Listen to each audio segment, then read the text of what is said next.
It happened on a Tuesday. I remember because it was one of those rare evenings where I'd actually carved out time from my quiet little routine to make dinner for them. Nothing extravagant, just roast chicken, mashed potatoes, the way my son used to love it when he was little. He and his wife were stopping by after a prenatal appointment, and I thought, maybe it would be nice. Maybe for once I'd feel like family again. I was standing at the stove, spoon in hand, giving the gravy one last stir when she walked in. Emily, my daughter-in-law, 32, polished, professional, beautiful in that intimidating kind of way. Always a step ahead, always composed, always somehow above me. She looked around my kitchen like she'd walked into a thrift store. "Oh," she said, wrinkling her nose. "You didn't have to go through all this." I smiled anyway. "It's no trouble. I thought you might be tired after the appointment, and I wanted to make something comforting. This used to be Noah's favorite when he—" That's when it happened. She rolled her eyes. Not a subtle glance away, not a blink or a polite silence. A full, exaggerated, dragged-out eye roll like I'd just suggested she wear a burlap sack to work. My words caught in my throat, but I tried to save face, reaching for the potholders like I hadn't noticed. And then she said it, loud enough that Noah could hear from the hallway.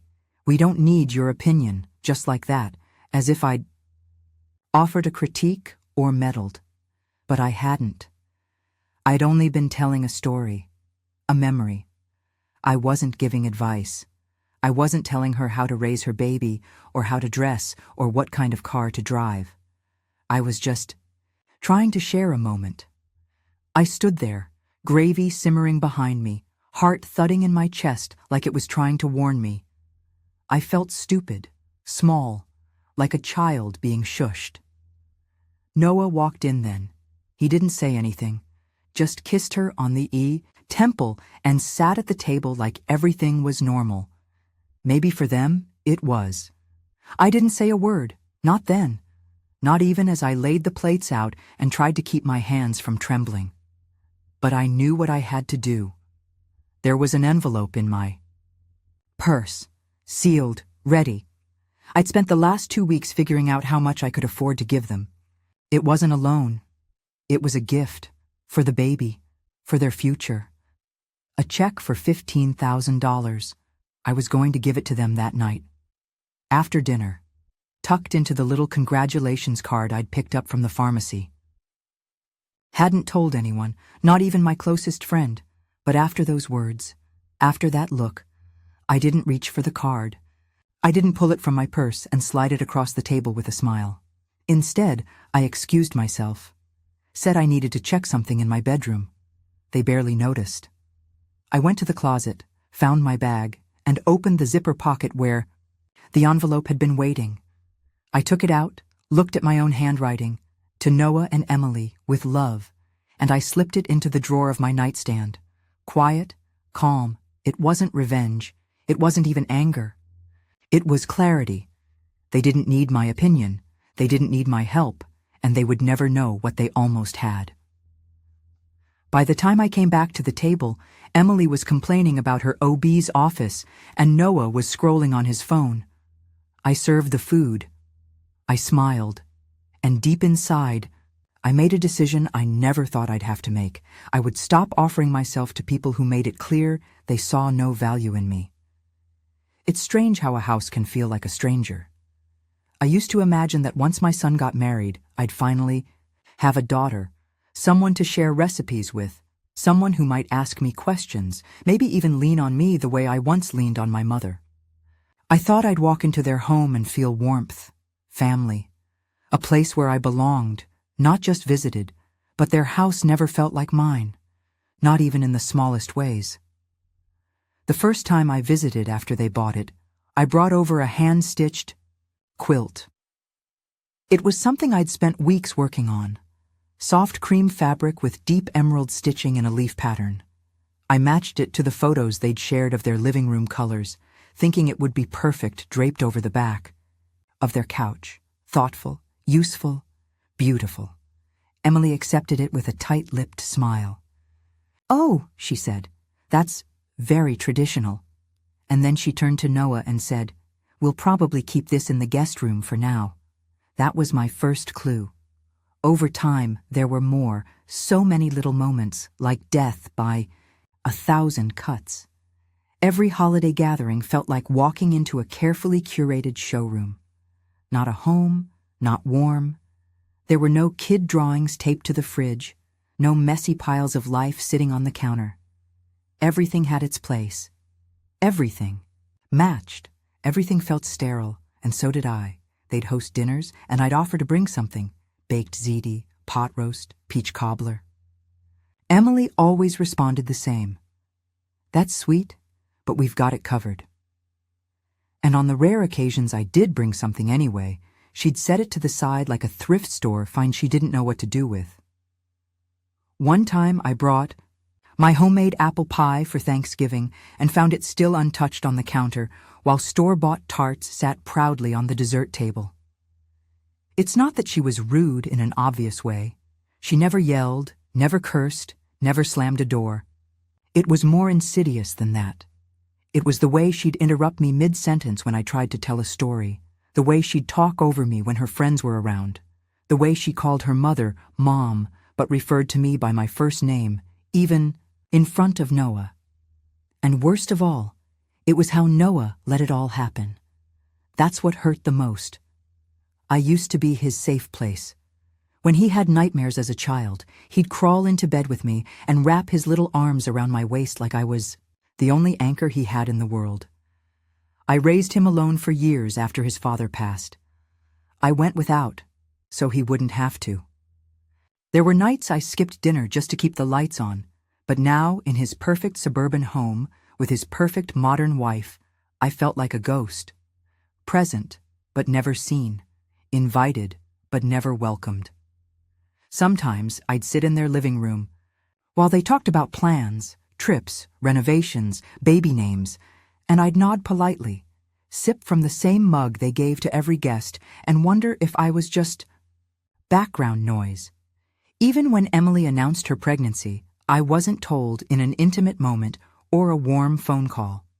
No, I found out during a group dinner when they casually handed out printed ultrasound photos like party favors. Her mother was already crying and hugging her before I even understood what I was looking at.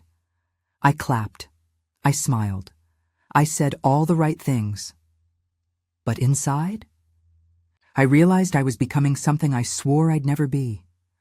A woman quietly erased from the family she helped build.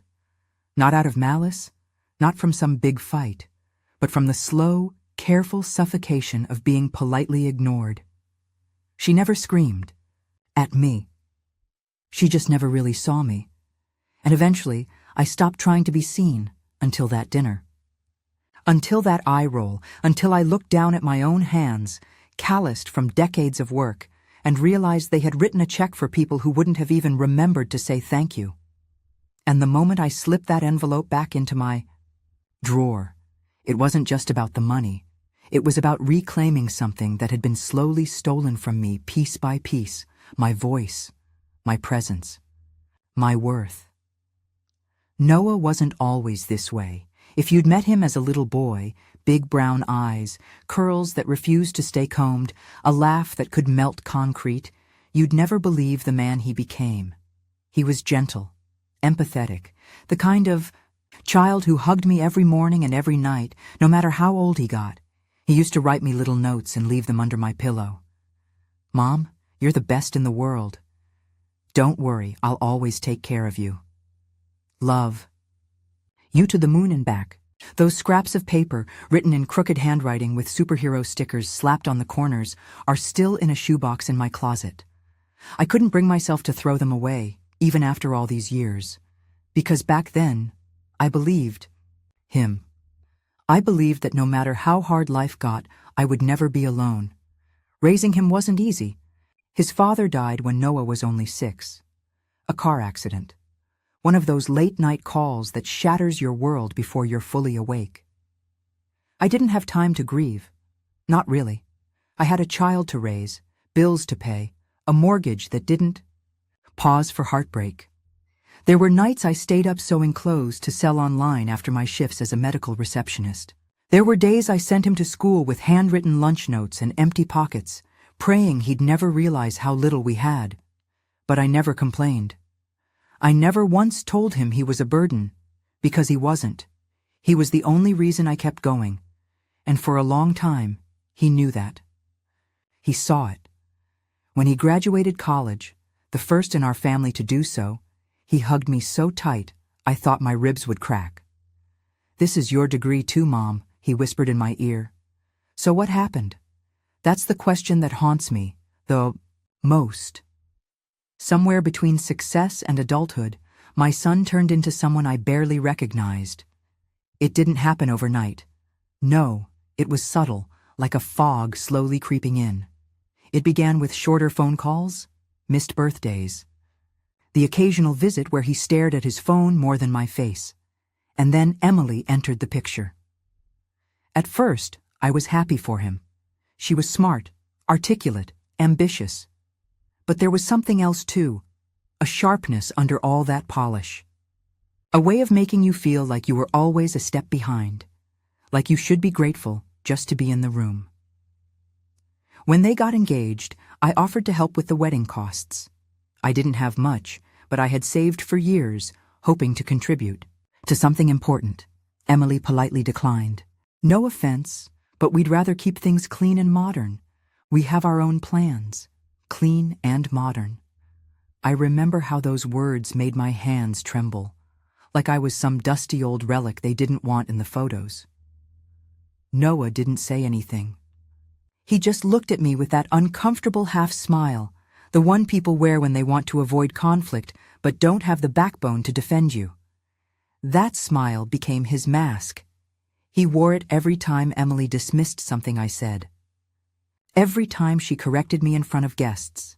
Every time I'd show up with a casserole and she'd say, "We're watching our carbs," with a smug little chuckle.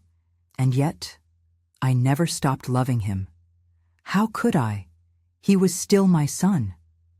The boy who used to dance in the kitchen with me, the boy who held my hand on the way to his first dentist appointment, the boy who promised he'd never let me feel alone. But he did. He let me shrink. He let her set the tone. And in doing so, he taught me something I never wanted to learn. Sometimes the people you raise don't become the people you raised them to be. And that night, as I watched him sit at my table while his wife dismissed my presence yet again, I realized the unthinkable. Noah might still love me, but not enough to stand up for me. Not enough to protect me from a woman who didn't think I mattered. Not enough to deserve the envelope that sat, now hidden, in the drawer of my nightstand. There's a difference between being invited and being included.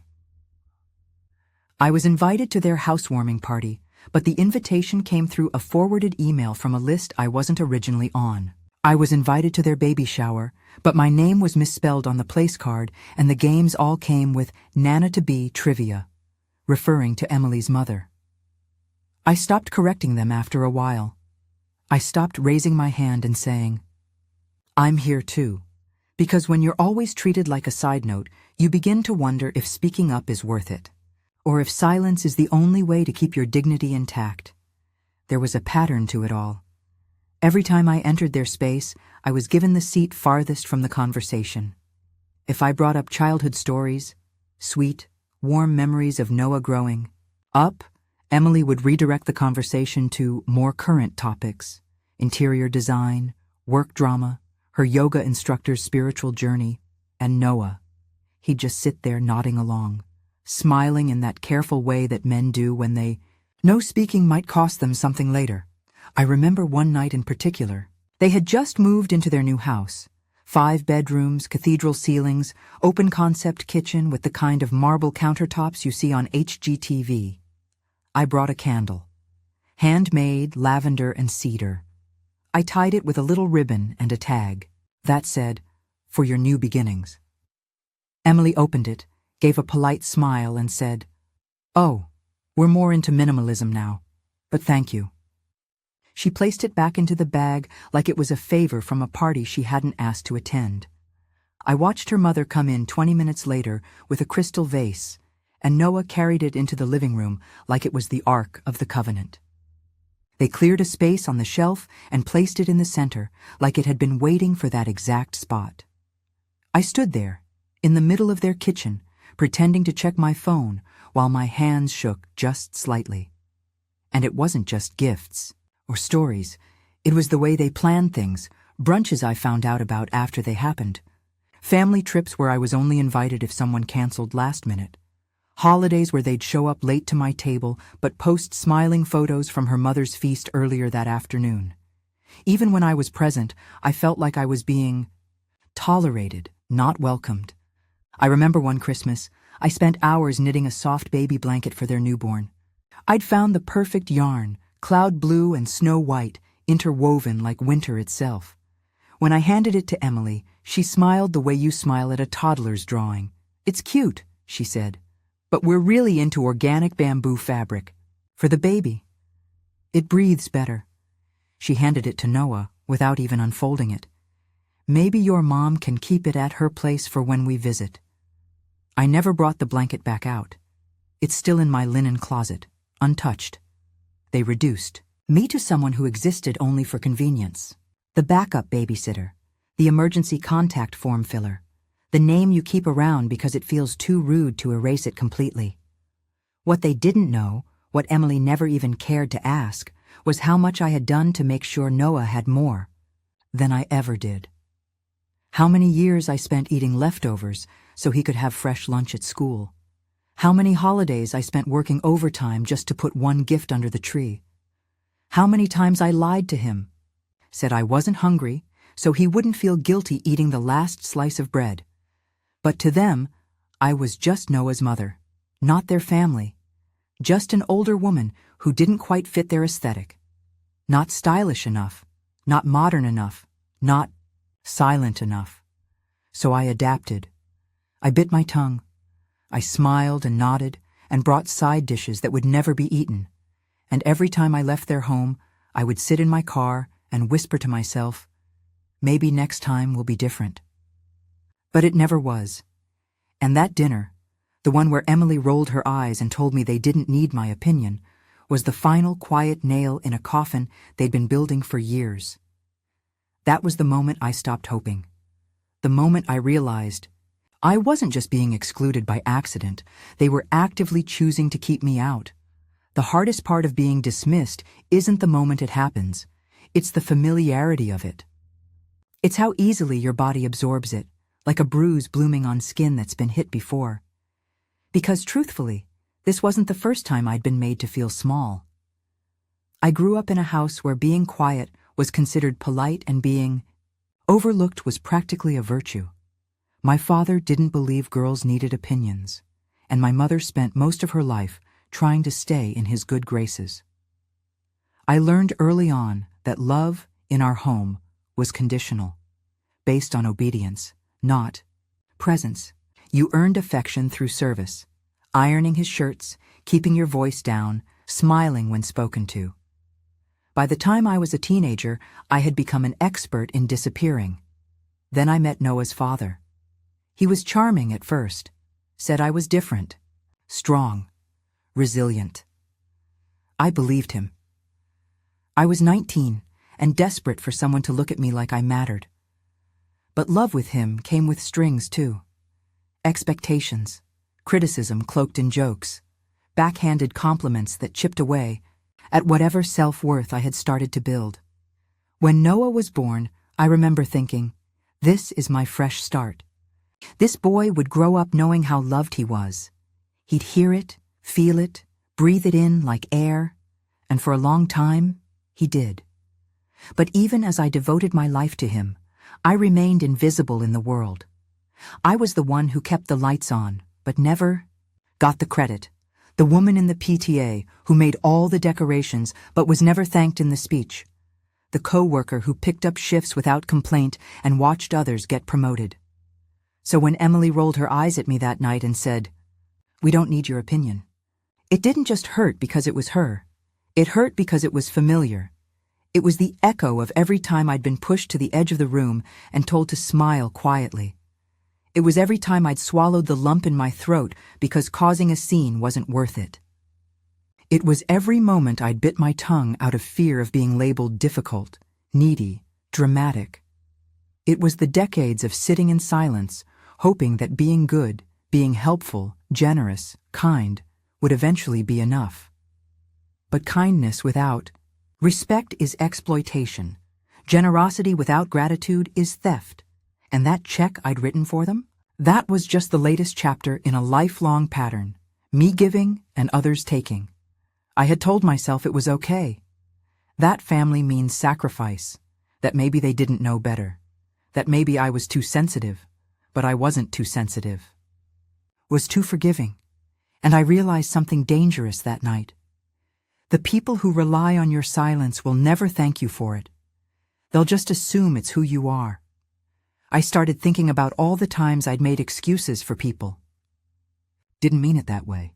He's just under a lot of stress. They'll appreciate it later. But later never came. And as I sat there at that dinner table, playing hostess to two people who didn't even want to hear my voice, I realized I had trained the world to treat me like I was optional, because I kept showing up, kept giving, kept offering help that wasn't wanted but would always be used. And I thought, what would happen if I stopped? What would happen if I stopped folding into myself just to make everyone else more comfortable? What would happen if, just once, I didn't smooth things over or pretend it didn't sting? What would happen if I took back something before they had the chance to ignore it? I wasn't angry in that moment. I wasn't bitter. I was awake, the kind of clarity that doesn't scream. It whispers, enough. I had given enough. I had apologized enough. I had waited enough.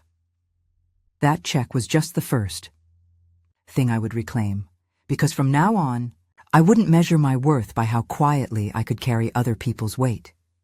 It wasn't just paper. It wasn't just ink and numbers scribbled across a rectangular piece of promise.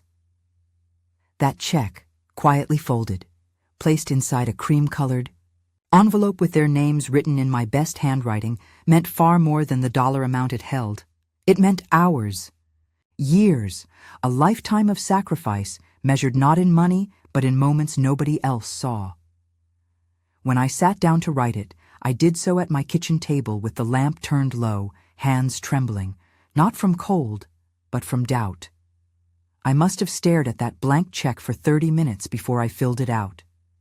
Because even though I'd made up my mind, there was still a whisper in my head. Will it be appreciated? Will they even understand? The money didn't come easily. I'd been saving for years, tucking away bits from my pension, saying no to dinners, out, skipping new shoes, ignoring the itch for a vacation I'd never had. That fund had started as an emergency backup for myself. Something I'd need someday when my knees gave out, or when the roof started leaking again and no one else was around to fix it. But when I found out they were expecting, I shifted that plan without hesitation. I thought, this could help them. Get started. Maybe a bigger nursery, a safer car, maybe even buy them some time off work. $15,000. It wasn't an earth-shattering amount in their world, I knew that. Emily came from money. Her parents were the type who gifted down payments and named trust funds after unborn grandchildren. She probably wouldn't even consider $15,000 to be serious help. But for me, it was serious. It was what I had. And giving it meant something real. It meant I believed in their future. It meant I wanted to be part of it. But more than that, it meant I still believed, desperately, that maybe money could do what words had failed to. Earn me a place. A place at the table, a place in their hearts, a place in the baby's life, not as a visitor, but as someone who mattered. I didn't want praise. I didn't want a plaque. I just wanted to see the look on my son's face when he realized I still had his back, still, after everything, that I still saw his future as mine to protect. But they never got the check, and that changed everything, because the moment I took it back, I stopped trying to buy love in the currency of sacrifice. I stopped confusing giving with belonging. You see, I had spent years offering pieces of myself, time, effort, care, hoping that one day those offerings would translate into respect. But they never did. If anything, they made me easier to overlook, like a permanent fixture that would always be there, always available, never needed, but also never absent.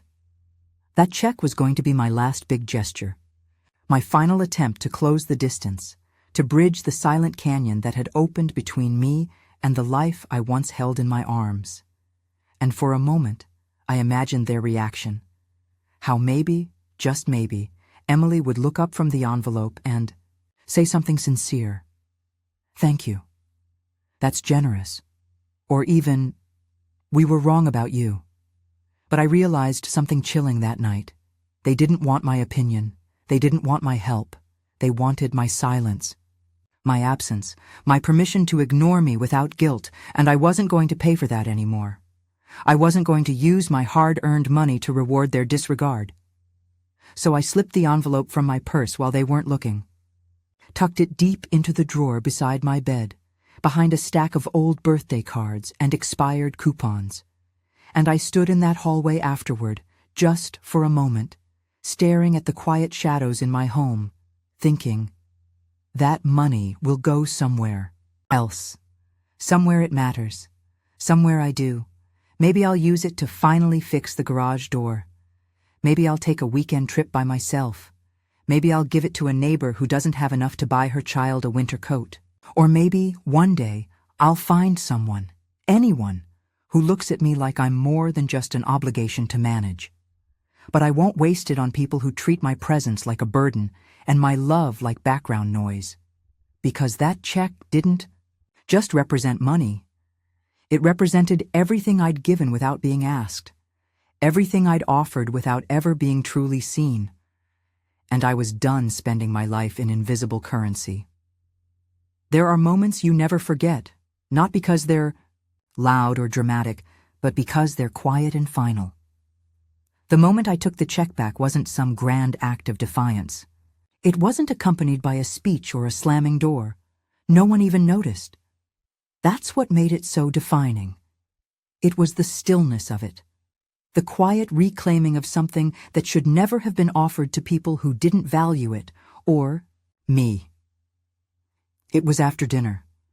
Emily had excused herself to the bathroom, and Noah was rinsing his plate at the sink. I stood up slowly, carefully. My body was calm, but inside, something had shifted, something unshakable. I walked toward the living room, where my purse sat on the arm of the chair. I remember the exact feel of the leather, slightly worn at the edges. I picked it up as naturally, as breathing, and slipped my hand inside, feeling for the envelope. My fingers brushed it, cool, flat, fragile. I paused for just a second. One heartbeat. And then I pulled it out and slid it between the pages of a hardcover book on the nearby shelf, pretending to skim the spine like I was just looking at titles. I didn't rush. I didn't flinch. I simply placed it where I knew it would be safe and walked down the hall toward my bedroom. Once inside, I retrieved the envelope and returned it to its hiding place in my nightstand drawer, next to old photos, a gold chain Noah gave me when he was 10, and a journal I stopped writing in years ago when my words started to feel like screams no one wanted to hear. The entire process took less than 5 minutes, but those 5 minutes split my life into 2 parts: the years I gave without question, and everything that would come after. I returned to the dining room, where Emily was now scrolling on her phone while Noah wiped crumbs off the table. Neither of them looked up. I sat back down, folded my hands in my lap, and just watched them, watched the 2 people I had once imagined as my future. She was already talking about the color scheme for the nursery. "We want it gender neutral." "Of course," she said. "None of that old-fashioned blue or pink stuff.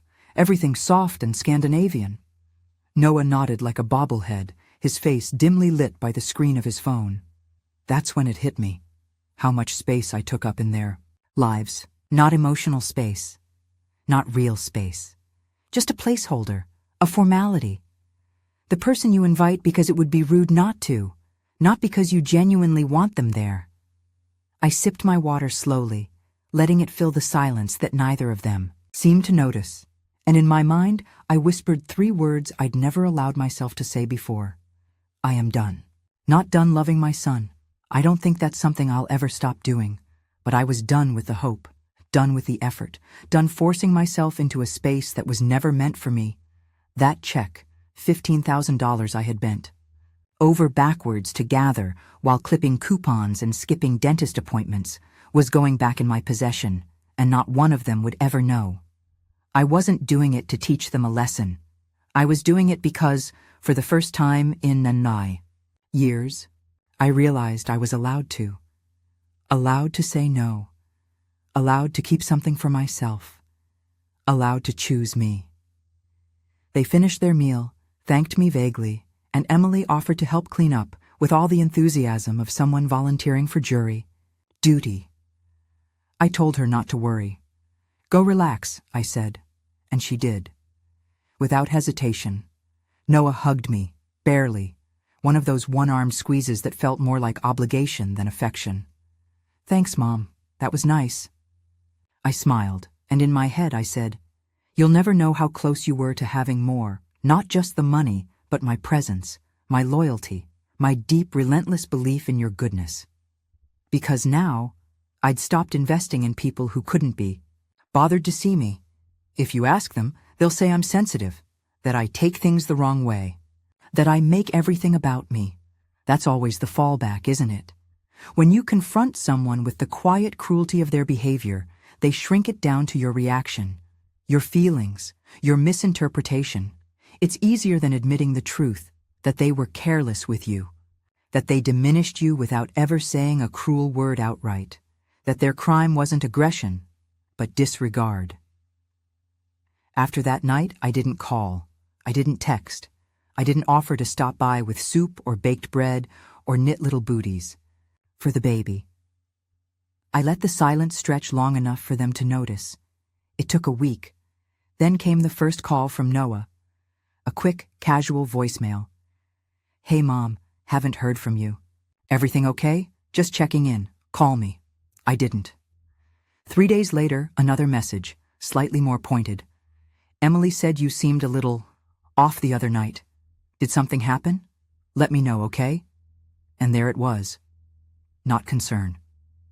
Not curiosity, just the beginning of another excuse. Because that's what they do. They rewrite the story to suit their comfort.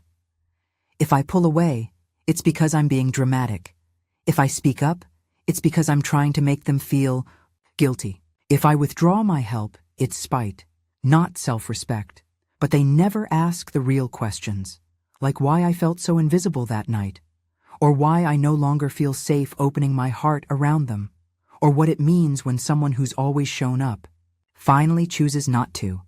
Instead, they go to others to build their version. I imagine Emily telling her mother over brunch, she's been a little weird lately, probably feeling left out. You know how she gets. I do know how they think I get. I'm the inconvenient truth in the middle of their curated life. The aging woman who doesn't match the color scheme, the family member who still believes in phone calls instead of texts, who thinks advice comes from love, not control. But here's the part they never seem to understand. I didn't want control. I never did. I only ever wanted connection. I wanted to be asked, "What do you think, Mom?" I wanted to be part of the conversation, not the background noise. I wanted to feel like the years I poured into raising a kind and generous son had meant something. But instead, they offer excuses for their indifference. Like the time Emily told me, "I'm just a direct person. I say what I think." As if being unkind was a virtue. As if honesty gave her the right to roll her eyes at someone offering help. Or the time Noah said, "You know how Emily is. She's just under a lot of pressure right now." But I was under pressure for 30 years, and I still said thank you. Then, there was my favorite. Don't take it personally. As if not taking things personally was a reasonable request when you are, in fact, a person. When the things being said are about your presence, your love. Your place in a family you once built with your bare hands, but I know the real reason they make excuses. Because if they didn't, if they truly looked at their behavior without dressing it up in justifications, they'd have to admit they pushed someone away who only ever wanted to love them. They'd have to face the fact that they confused endurance for availability, that they mistook grace for weakness, that they assumed I would always show up no matter how little they gave in return. So let them make excuses. Let them whisper theories about my silence. Let them call me difficult, dramatic, distant. Because for once, I'm not bending over backward to defend my dignity. I'm not apologizing for protecting my peace. They can't rewrite what I know deep in my bones. I was never the problem. They were just never ready to love someone who wouldn't beg to be loved. People talk a lot about expectations, how they ruin relationships, how we should learn to let go and not want too much from others. But what they never talk about is where those expectations come from. Mine didn't come from entitlement. They came from love. I didn't write that check because I wanted to control their future. I didn't knit that baby blanket because I expected it to be displayed like some trophy. I didn't offer advice because I thought I knew everything. I did it because I cared, because I was trying to offer the same foundation I never had. What I wanted for Noah and Emily wasn't grandeur. It wasn't perfection. It was connection. I wanted them to have a softer life than I had, a home filled with laughter and compromise, where you didn't have to earn your place at the table. I wanted them to understand that love isn't about agreeing on everything. It's about staying at the table when you don't. I wanted Noah to know what it felt like to be deeply supported, to have someone who always showed up without keeping score. I wanted Emily to feel like she'd gained more than a husband when she married my son. I wanted her to feel like she'd gained a family. I pictured us baking together during the holidays, trading stories over steaming mugs of cocoa while the baby napped in the next room. I imagined Emily calling me after a long day just to talk, not to ask for something. Not out of obligation, but because she saw me as someone who had wisdom to offer. I wanted to be the person they turned to when life got overwhelming, the one they knew would show up with soup, with silence, with whatever they needed, without judgment, without keeping a receipt. And when I thought about the baby, oh, how my heart swelled with dreams I didn't even know I'd been carrying. I imagined rocking that child to sleep while humming the same lullabies I used to sing to Noah. I imagined birthday parties where I was asked to come early and help decorate the cake. I imagined being introduced as grandma with pride, not as an afterthought. But most of all, I wanted to be part of something again. Because when you spend so many years giving, pouring your soul into making others feel safe, you get used to watching from the sidelines. You tell yourself it's enough to be near joy, even if you're never invited to hold it. But after a while, that kind of life hollows you out. You start to wonder, what if I had stopped giving? Would anyone have noticed? Would the birthdays still have happened, the meals still been made, the emergencies still been handled? What I wanted for them wasn't extravagant. It was simple, appreciation, inclusion, respect.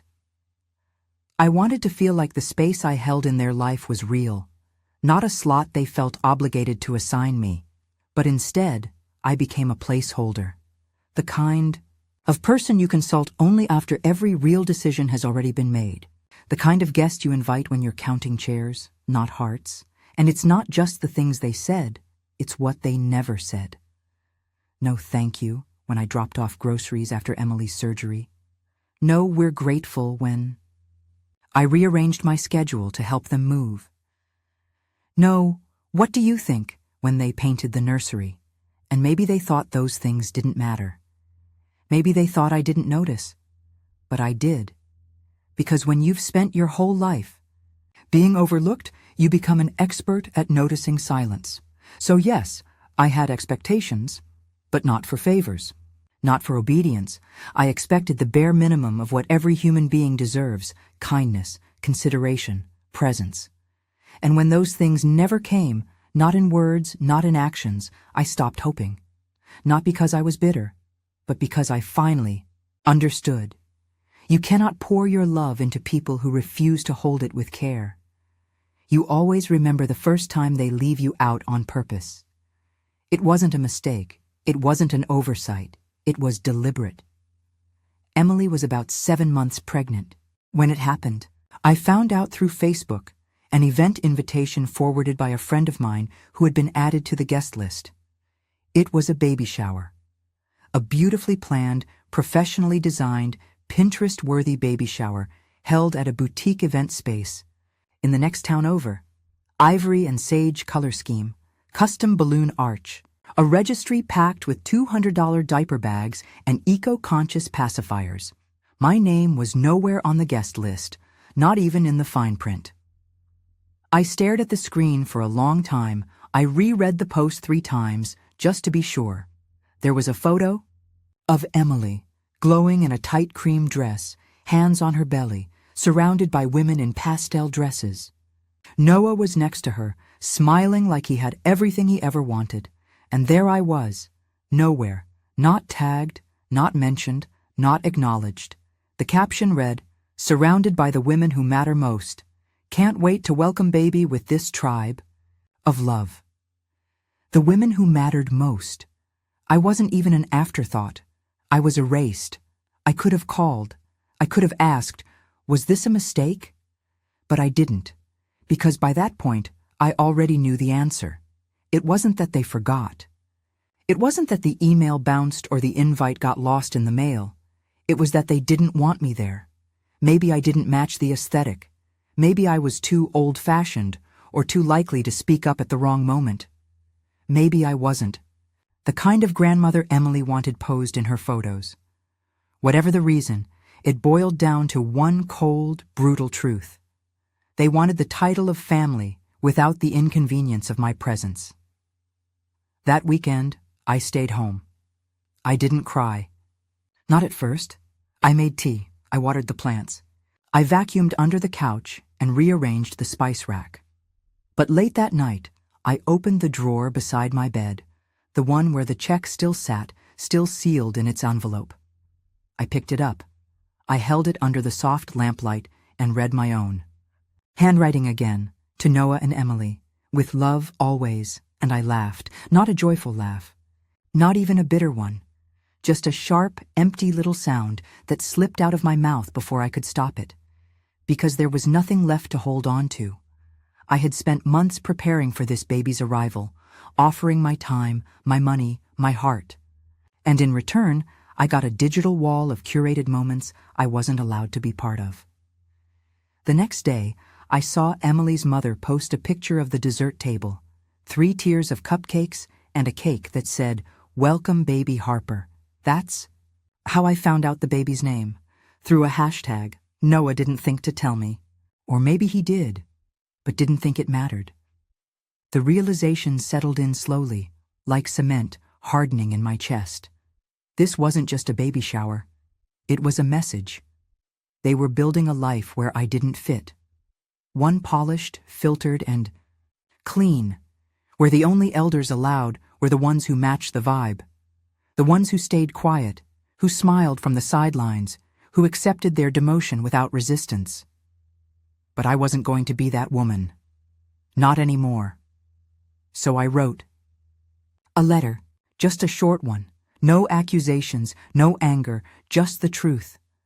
I won't pretend this doesn't hurt, but I'm done chasing a place in your lives where I'm not welcome. I wish you the best, and I hope one day your child knows how hard I tried to be part of their world. I didn't mail it. I kept it for myself, a small act of closure, because what they took from me wasn't just an invitation. They took the final pieces of hope I had left, and in that space, I planted something else. Not bitterness, but clarity. I wouldn't beg to be included. I wouldn't force my love into a room where it would be met with eye rolls and polite smirks. They had made their decision. And now, I was making mine. Sometimes, when the world goes quiet, the only voice that can reach you is someone who's lived the same silence. For me, that voice was Diane. We met nearly 2 decades ago, working at the same dental clinic. She'd been through her own share of life's sharp edges: divorce, a daughter who rarely called, a son who moved across the country and treated her like an obligation. We didn't talk every day, but when we did, there were no masks, no pretending. After the baby shower weekend, I asked her to meet me for coffee. I didn't plan on talking about it. I figured we'd just catch up, sip something warm, and let the day pass like so many others. But Diane knows me. The moment she saw my face, she put her hand on mine and said, "Okay, what happened?" I didn't cry, not right away. But the words poured out. Everything, the check, the eye roll, the parties, the Facebook photos, all of it. I told her how I'd sat at my own kitchen table like a stranger in a life I'd built with my own 2 hands. How I'd spent years trying to be the woman they needed, only to be treated like a relic to be hidden away. Diane let me speak. She didn't interrupt, didn't offer platitudes. She just listened. And when I finally finished, when I sat there staring into my untouched cup, throat dry and heart raw, she said something I will never forget. They don't get to shrink you, just because they never outgrew themselves. That line hit me like a wave, because it was true. I had done the growing. I had done the giving. I had been the flexible one, the forgiving one, the one who always came back to the table with another plate of love. And they stayed small, convenient, self-contained, never once trying to stretch toward me to meet me where I stood. Diane reached into her purse, pulled out a lipstick, and dabbed it on like we were just 2 women catching up. Then she said, "You know what I did when my daughter told me not to come to her engagement party because it would be too awkward?" I raised an eyebrow. I booked myself a weekend at the beach, sent her a postcard, wrote, "Enjoy your awkwardness. I'll be sipping margaritas." I couldn't help it. I laughed, and it felt good. Sharp, but good. Like air in a room that had been closed off too long. Then Diane leaned closer and said, "You gave your son everything. You tried, but people don't always give you back what you gave them. That's not your failure. That's their loss." Her words settled into me like warmth in cold bones, because for so long I'd equated my pain with my failure.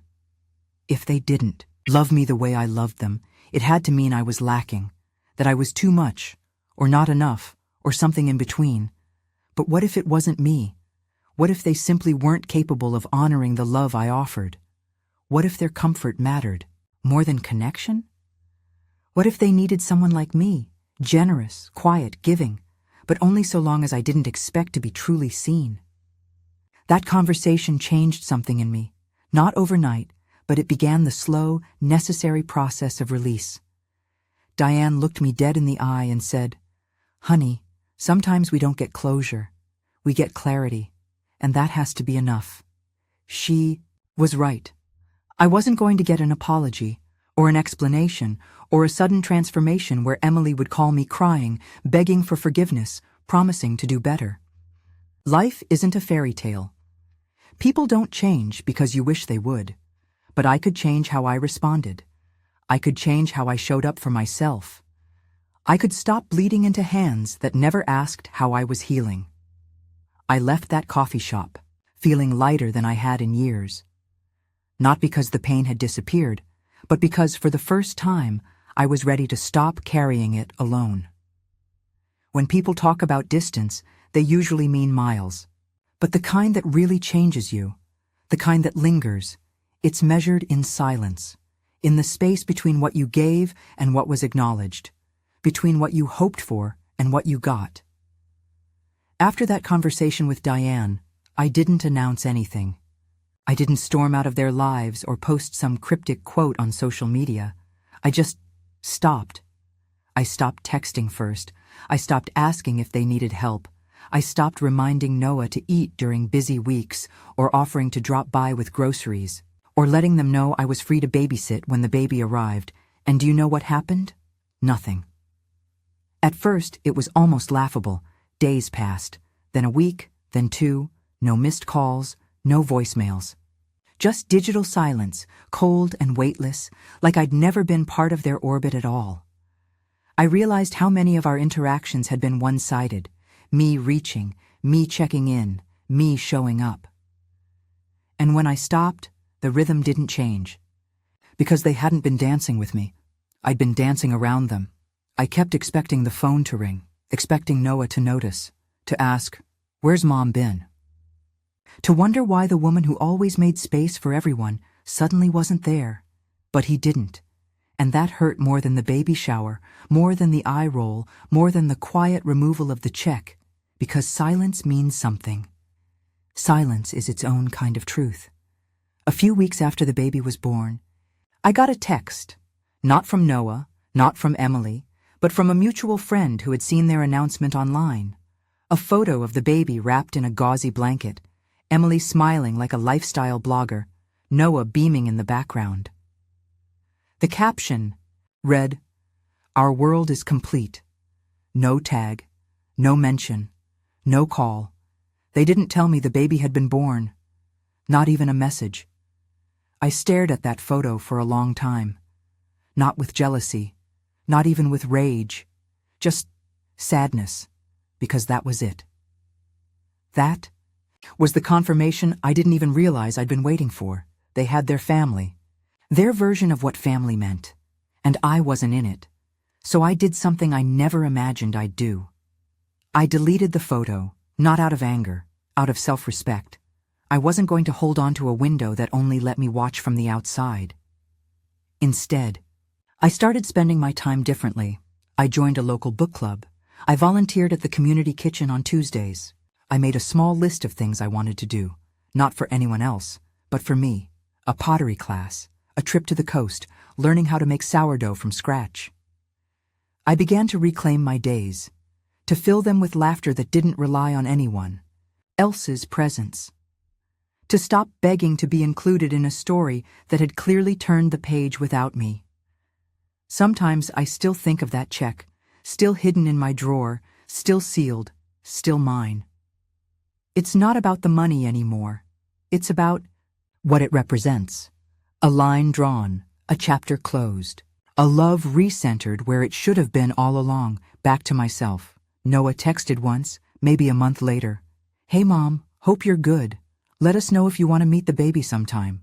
Not, "We miss you," not, "We're sorry," just a bland, empty offer. A breadcrumb tossed out after months of absence. I didn't reply. Not out of revenge, but because I finally understood.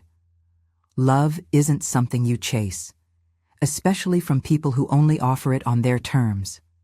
The quiet distance between us wasn't punishment, it was healing. Because I wasn't waiting by the phone anymore. I was outside, planting tulips, reading poetry under a tree, finding my way back to the woman I used to be before I handed every part of myself away. It was a rainy Sunday when the knock came. I was in the kitchen, kneading dough, something I'd taken up in the quiet months, a small comfort that made the house feel alive again. The radio was on, soft jazz humming in the background, and for once I was at peace in the silence. Not the aching kind I'd once known, but the kind I chose, the kind I made.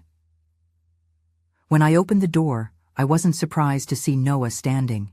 There, he looked different, tired, older. There was something in his face, uncertainty maybe. Or guilt he didn't know how to hide. He was holding an umbrella in one hand and a folded-up piece of paper in the other. Behind him, the driveway puddled with rain. "Hey," he said. I just nodded and stepped aside, letting him in. I didn't ask questions. I didn't rush to make tea or smooth down the throw blanket on the couch. I just waited. He sat down at the kitchen table and looked around, like he hadn't really seen this place in years. Maybe he hadn't. Maybe he'd only ever seen it through her eyes, small, outdated, not Instagram-worthy. But now, in the glow of the kitchen light and the smell of fresh bread rising in the oven, it felt like he was waking up in a house he used to belong to. "I found something," he said after a long pause. "In the baby book Emily made, between the ultrasound prints. He reached into his coat and pulled it out. The envelope, the check, my handwriting, still neat across the front. Didn't move, didn't blink. I had imagined this moment 100 times. Sometimes with shouting, sometimes with tears, sometimes with a sweeping apology that undid the ache of everything that came before it. But this was just quiet. "I didn't know," he said. "I had no idea you were going to do this." I smiled, just slightly. "You weren't meant to know." His eyes dropped to the check. "Why didn't you say anything?" There it was, the question I knew would come. I took a slow breath. Because love doesn't announce itself just to be validated. I wrote that check with a heart full of hope, but when I saw how little space I actually held in your life, I realized that hope didn't belong there. He didn't speak for a long time, just stared at the envelope like it might whisper something if he held it long enough. "I should have stood up for you," he finally said. His voice cracked, barely. I held up my hand. "Noah, this isn't just about Emily. This is about you. You saw how I was treated, and you chose silence. That silence cost more than any check ever could." He closed his eyes, his jaw clenched.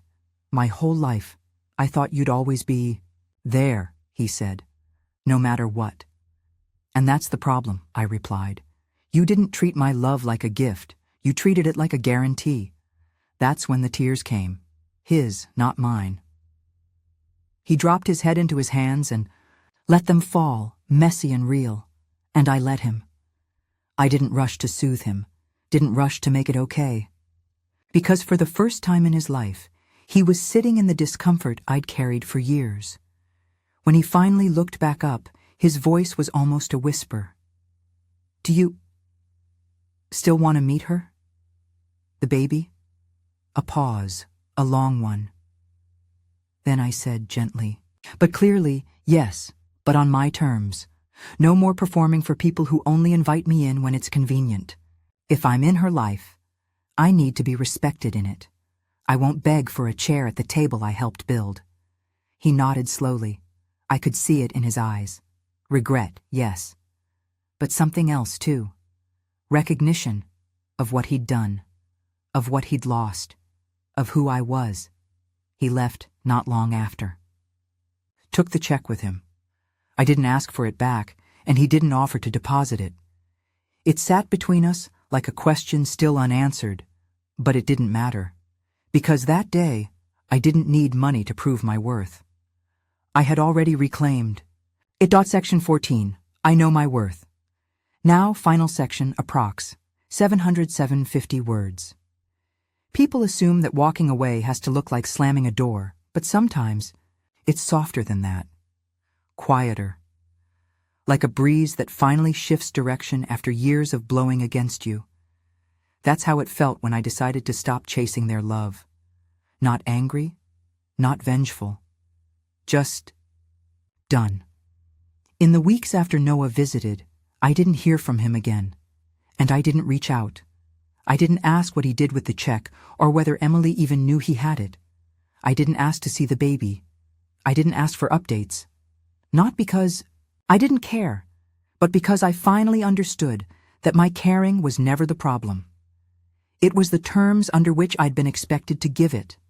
My love had always been free, but somewhere along the way, it became expected, required, background, noise, something they could rely on without ever looking up to say, "Thank you," without ever considering that I had a soul of my own, needs of my own, a heart that bruised even if it didn't bleed in front of them.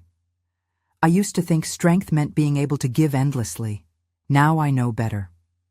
Strength is knowing when to stop, giving to people who only take. I still have the letter I wrote after the baby shower.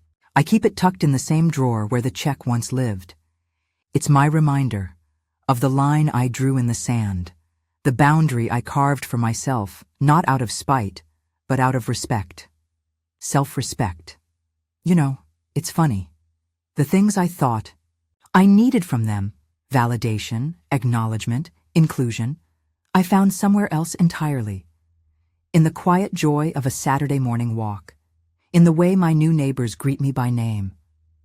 In the volunteer coordinator at the shelter who smiles every time I show up with fresh bread and warm arms to hold someone else's baby for a few hours. In the laughter I share with women like Diane, who've weathered storms of their own and know what it means to be invisible and what it means to finally choose visibility for yourself. And most importantly, in the way I look in the mirror now. There are lines around my eyes. My hands aren't as steady as they used to be. But I see me, the woman who survived loss, who raised a son on her own, who gave and gave and gave, not for praise, but because she believed in love. And I see something else too now, a woman who no longer trades her peace for proximity. If Noah ever calls again, really calls, I'll answer. Not because I need to, but because I'll choose to. If I hold my granddaughter one day, I'll do it knowing that I didn't have to become smaller to earn that moment. And if I never do, I'll grieve it. But I won't be destroyed by it, because I no longer define my worth by someone else's ability to see it. That check, that dinner, that eye roll, it all led to this truth. I am not a supporting character in someone else's story.